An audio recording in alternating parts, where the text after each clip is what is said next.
আবহাওয়া রাজ্জাকের কাছে আসতে চাই। আপনি নিশ্চয়ই সবকিছু দেখছেন একজন নিরপেক্ষ অবজারভার হিসেবে, কোনো কিছু আপনার চোখ এড়ায় না। আপনি কি মনে করছেন আসলে এই পরিস্থিতিতে নতুন রাজনীতিকের কথা বলছিলেন, যে ডানপন্থার রাজনীতির উত্থানের কথা বলছিলেন, এনসিপির অবস্থান কথা বলছিলেন, আপনি কিভাবে দেখছেন আসলে বিকল্প শক্তি বা তৃতীয় শক্তির উত্থান কত দূর, বা আসলে আদৌ কি সম্ভব কিনা? ধন্যবাদ আপনাকে এবং আমার সহ-আলোচক ইটিভির দর্শক শ্রোতা সবাইকে আমার শুভেচ্ছা। ইনফ্যাক্ট আপনি ধরেন যে এই এনসিপির যারা প্রথম শ্রেণীর নেতা বা নেত্রী, তার ভিতরে এই সামান্ত শারমিন একজন অন্যতম নেত্রী, আমি বলবো, শ্রদ্ধা রেখে বলছি। তাদের অনেক কথা আছে জামাত বিরোধী। নাসিরুদ্দিন পাটোয়ারির বক্তব্য আছে, যেমন নাসিরুদ্দিন পাটোয়ারি বলছিল জামাতকে বলবো ভণ্ডামি বাদ দেন, এটা, এবং জামাতের বিচারের দাবিও করেছেন। হ্যাঁ, আপনাদের মনে এক অন্তরে আর এক, এটা বলেছে নাসিরুদ্দিন। আওয়ামী লীগ এবং জামাত দিল্লির এক্সটেনশন সেটা বলেছে। তারপরে জামাতের কার্যক্রম এরশাদের মতো, এটা বলছে সার্জিস। জামাত আর সামন্ত মনেই আছে কি বলছে, বিরুদ্ধেই বলছে। আবার কেউ বলছেন যে জামাত কি কোনো ইসলামী দল, তা সঠিকভাবে জানি না এবং মনেও করি না, এটা হাসনাত আব্দুল্লাহ বলেছে। ইসলামী দল যদি মন না করে সেটা তার ব্যাখ্যা, ওটা নিয়ে আমি বিতর্কে যাচ্ছি না, বাট আলটিমেটলি এটা তার বিরুদ্ধে যায়, মানে জামাতের বিরুদ্ধে যায়। আবার জামাত ইসলামী দল নয়, জঙ্গি সংগঠন, সরওয়ার তুষার বলেছে। জামাত ইসলামীর পিয়ার পদ্ধতি, আন্দোলন পরিকল্পিত রাজনৈতিক প্রতারণা, এটা বলছে নাহিদ ইসলাম, ওনাদের আহ্বায়ক।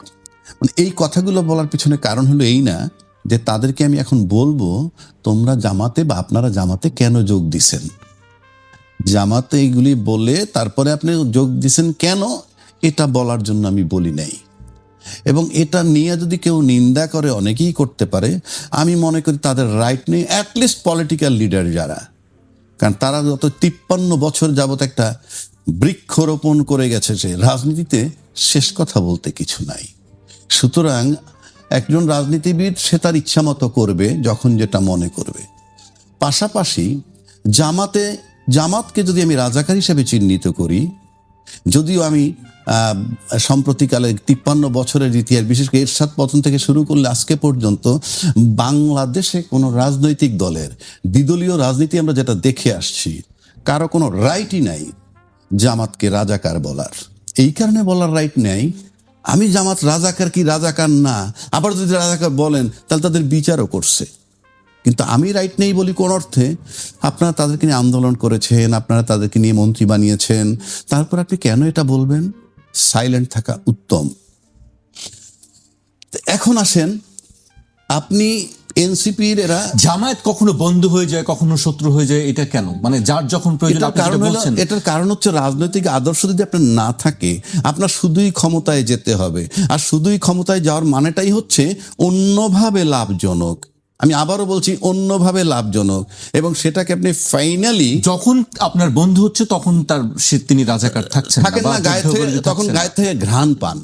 ঘ্রাণ যখন বন্ধু হন তখন, যখন প্রয়োজন হয় না তখন আপনি গন্ধ পাচ্ছেন। মানে এই যে দ্বিচারিতা, এইটা আপনি শুনেন, এখনো তো দলীয় প্রভাব থাকে, বড় দল থাকে, সাধারণরা কিছু করতে পারে না, বলতে পারে না।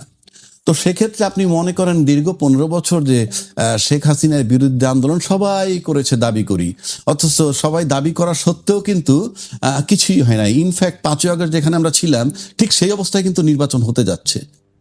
মানে সংবিধান কোনটা বলবেন? পুরনোটা। অথচ পুরনোটার ধারে কাছ দিয়ে আপনি নাই। ওই সংবিধানে কোনো নিয়মই ফেব্রুয়ারি 2026 নির্বাচন হয় না। তা সেই বিতর্কে আমি যাচ্ছি না, কারণ এখন যেহেতু নির্বাচনের ট্রেন্ডটা চলছে, আজকে অলরেডি নমিনেশন পেপার জমা দিয়েছেন, বিভিন্ন দল জমা দিয়েছে, সুতরাং সেই বিতর্কে যাচ্ছি না। বাট আমি নিশ্চিত করে বলে দিচ্ছি, সম্পূর্ণ বেআইনি কায়দায় একটা নির্বাচন হতে যাচ্ছে। এবং আপনি যদি বেআইনি কায়দায় নির্বাচন হতে যাচ্ছে আপনি বলছেন? আপনি কোন বিধানে করছেন বলতে হবে তো আপনাকে। আপনি তো বলছিলেন যে অন্তর্বর্তী সরকারের অন্তর্বর্তী সংবিধানের অধীনে। সেটা তো রাজনীতিবিদরা এখনো বলেননি যে আমরা অন্তর্বর্তীকালীন সরকারের অন্তর্বর্তীকালীন সংবিধান মোতাবেক নির্বাচন করতেছি, এটাকে আদৌ বলছেন? বলেননি। ওনারা একদিকে নির্বাচন চান, আরেকদিকে একটা বৈধতা দিতে চান না। মানে আপনি কোন প্রক্রিয়ায় যাচ্ছেন বিষয়গুলো। আবার যদি ওনারা বলেন যে অন্তর্বর্তীকালীন সরকারের অন্তর্বর্তীকালীন সংবিধানে, তাহলে ওনার 72-এর নিয়ে, যেটা নিয়ে আমি একটা ক্যাপিটাল বানায় রাখছি, আমার ওটা নষ্ট হয়ে যায়, মানে 72 সংবিধানে অস্বীকার করা হয়, এরকম একটা ভাব। কিন্তু একবারও ভাবেন না যে সময়ের দাবিতে সবকিছুর পরিবর্তন হয়, স্ট্রাকচার ঠিক থাকে। যেমন আপনি এই যে স্ট্রাকচারের উপরে একটা বিল্ডিং হয়, এটার স্টাইল ডিজাইন কিন্তু চেঞ্জ করা যায়, স্ট্রাকচার ঠিক রেখে। তাহলে আপনি এই নির্বাচন নিয়ে প্রশ্ন তুলছেন যে আইনগত ভিত্তি নিয়ে। ইয়েস, আইনগত ভিত্তি নিয়ে আমি প্রশ্ন তুলছি। তাহলে নির্বাচনের পরে তো কেউ চ্যালেঞ্জ করতে পারে যেটা আইনগত ভিত্তি আসলে চ্যালেঞ্জ করলে কিছু হবে না এখানে, আপনি চ্যালেঞ্জ করলে কিছু হবে না। আপনি এই যে নির্বাচনটা যেভাবে হতে যাচ্ছে, সেটা কি কেয়ার করতেছে কে? Who is caring it? কে কেয়ার করছে? আপনি একদিকে যখন একটার সাথে আরেকটা লিঙ্ক হয়ে যায় প্রশ্ন করার কারণে, আপনি একদিকে যখন গানম্যান দিচ্ছেন, তার মানে কি? গানম্যান দেওয়ার মানে হচ্ছে সে নিরাপদ না। নিরাপদ না মানে হচ্ছে আইন শৃঙ্খলা পরিস্থিতি আপনার নিয়ন্ত্রণে না। আপনি এই নির্বাচনকে কেন্দ্র করে হাদি নিহত হইল, সে একজন ক্যান্ডিডেট। তারপরে চট্টগ্রামের 8-এ বিএনপির ক্যান্ডিডেট গুলি মারা হয়েছে। তারপরে আপনি যদি ধরেন এখন পর্যন্ত একটা অস্ত্র উদ্ধার হয় নাই, পুলিশের লুট হওয়া অস্ত্র উদ্ধার হয় নাই। আপনি সবকিছু আবার উল্টা দিকে অস্ত্র বরাদ্দ দিচ্ছেন, যে নিজের অনিরাপদ মনে করে তাহলে অস্ত্র নেন। তাহলে বিষয়টা দাঁড়াচ্ছে কি? সবকিছু কি চিত্র দেয় বলেন? আপনি হাদির ব্রেইন অপারেশন করতে পারলেন না। গ্রাউন্ড কি ছিল জানেন? গ্রাউন্ড ছিল বডি স্টেবল না। এটা জানেন তো? তাকে সিঙ্গাপুরে যখন নিল, তার ব্রেইনে অপারেশন করার কথা, বডি স্টেবল হয় নাই বিধায় অপারেশনটা করতে পারে নাই। তার মানে বডিটাকে যদি প্লেইং ফিল্ড ধরেন আর মাথাটাকে যদি নির্বাচন ধরেন, তাহলে বডি স্টেবল না হইলে অপারেশন করা যায় না। একইভাবে মাঠ ঠিক না হইলে নির্বাচন করা যায় না। অথচ আমরা শুনছি এর আগে একে অপরকে বলতেছে নির্বাচন প্রশাসন ওদের কথায় চলে, আর এক পক্ষ বলে প্রশাসন এদের কথায় চলে। তাহলে প্রশাসন কেউ না কেউর কথায় যদি চলে, তাহলে তো ফিল্ডটা ঠিক নাই। তো সেই বিতর্কে আমি যাচ্ছি না। এখন বলা হচ্ছে যে এই যে এনসিপির যারা জামাতে যোগ দিছে, সঠিক ব্যাঠিক তাদের ব্যাপার, তারা রাজনীতিবিদ, আমার সামনে আছে সে। কিন্তু আমি প্রশ্ন আমার অন্য জায়গায়। আমি বলতে চাচ্ছি যে বাংলাদেশে এখন স্বাধীনতার পক্ষ বিপক্ষ শক্তি বলতে যে কার্ডটা চালাইতো, এটা চালানো কঠিন অপরাধ। কেন অপরাধ? আমি 2জন বিশিষ্ট মুক্তিযোদ্ধার কথা যদি বলি, তারা কারা? একজন মেজর আখতারুজ্জামান, তার দীর্ঘদিন যে রাজনীতির কেরিয়ার, সে কোথায় যোগ দিছে?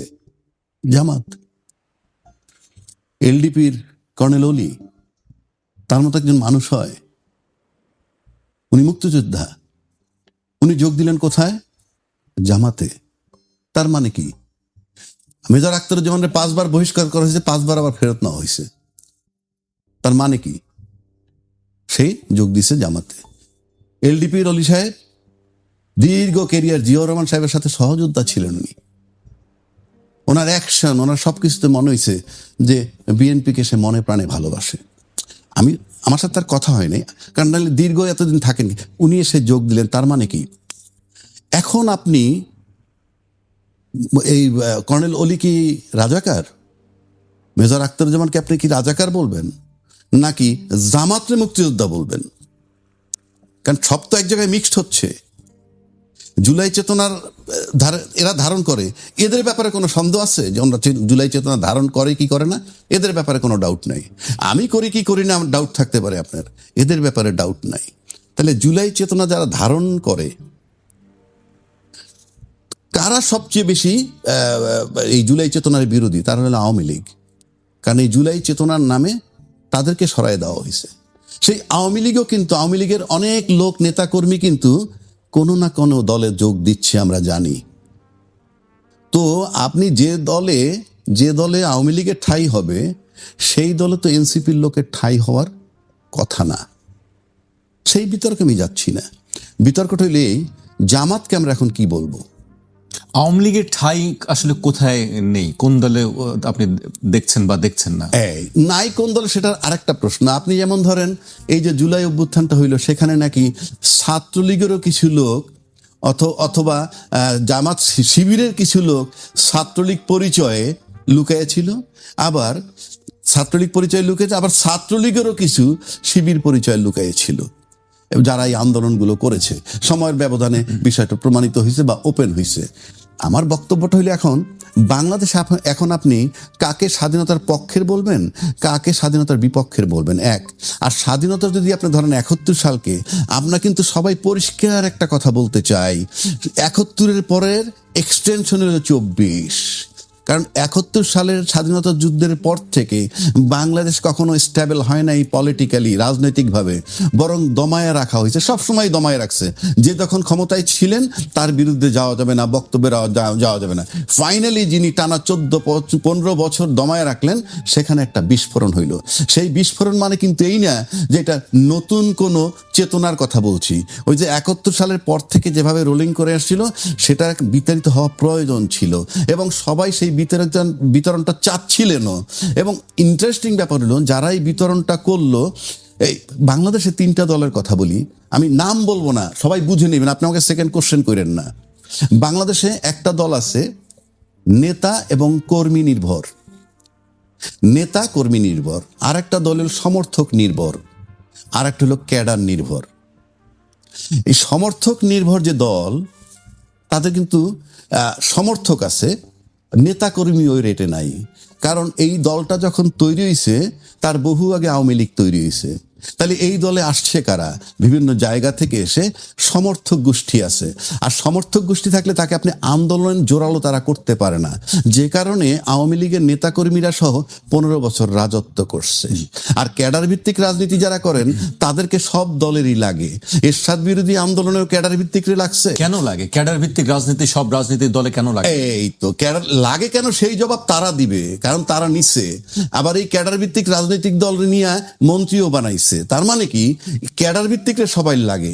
আর নেতাকর্মী ভিত্তিক রাজনৈতিক দলদের সবল হয় কিভাবে দেখেন, 16 বছর রাজত্ব করার পর তাদেরকে সরাইয়া দেওয়ার 17 মাসের মাথায় কিন্তু ওই রাজনৈতিক দলের আন্দোলন, বক্তব্য আমরা খণ্ড খণ্ড পাই, মিছিলও পাই।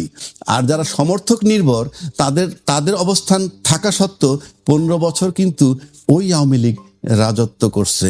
এই সব জিনিস চিন্তা করলে ফাইনালি আমরা আজকে যে জায়গাটা আসলাম, যে এই কি বলে জামাতরে এলডিপিকে আশ্রয় দিয়ে, এনসিপিকে আশ্রয় দিয়ে, এলডিপিকে আশ্রয় দিয়ে কনফার্ম করছে যে তাদের ভিতরে মুক্তিযুদ্ধ আছে এবং মুক্তিযোদ্ধারাও তাদেরকে সমর্থন করতেছে। প্লাস পাশাপাশি এই মুক্তিযোদ্ধারা, যা বিশেষ করে আখতারুজ্জামান যদি ধরেন, আর আপনার নাম কি বললাম, এলডিপির অলি সাহেব, তাহলে তারা মুক্তিযোদ্ধার পক্ষের চেতনা যে দলটা ধারণ করতেছে সেখানে তারা থাকতে পারেনি। অথচ এই দুইজন মুক্তিযোদ্ধা, তারা চলে আসছে জামাতের এখানে। এখন এইটার ব্যাখ্যা তারা দেবে, কিন্তু আমি দেখতেছি জামাত এখন মুক্তিযোদ্ধারে আশ্রয় দেয় এবং মুক্তিযোদ্ধা সেখানে আশ্রয় নিতে যায়। সুতরাং এখানে একটা বার্তা কিন্তু তারা দিচ্ছে। আর দ্বিতীয়টা হইলো, জামাত আরেকটা জিনিস প্রমাণ করলো এনসিপি কে আশ্রয় দিয়ে। আমি সত্য মিথ্যা বলতে পারবো না, এনসিপি যেহেতু জুলাই চেতনা ধারণ করে, সুতরাং জুলাই চেতনা ধারণ যারা করে তাদেরকে শেল্টার দেওয়ার মানে হচ্ছে যে জুলাই চেতনাটাকে, জুলাই আন্দোলন বা চেতনাধারী যারা, তাদেরকে তারা সমর্থন করছে বলে বুঝাচ্ছে। এবং এটা একটা দেশবাসীর কাছে বার্তা যাবে, নতুন জেনারেশনের কাছে একটা বার্তা যেতে পারে।